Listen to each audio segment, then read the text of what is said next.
Tara, magluto tayo ng chicharong bulaklak. Una, dapat linisin mabuti ang ating nadaling chicharong bulaklak mula palengke. Kuskusin, lagyan ng asin, kuskusin mabuti, at saka banlawan para siguradong malinis. Ngayon naman, kailangan natin pakuluan para lumambot at lagyan din ng mga pampalasa. Una ay bawang, bay leaves, suka para mawala ang lansa, paminta, at syempre, hindi dapat mawala ang asin. Yan ang magbibigay ng masarap na pampalasa sa ating chicharong bulaklak. O lagyan na natin ng tubig para makuluan.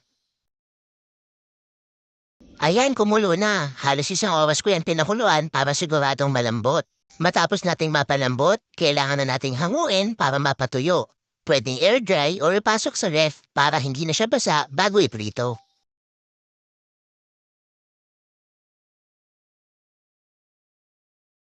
Ayan, pwede na iprito. Maglalagay lang ako ng konting mantika sa kawali at konting batch muna para madaling iprito. Siguraduhin mainit ang mantika at mahina lang ang apoy para hindi manikit at hindi masunog.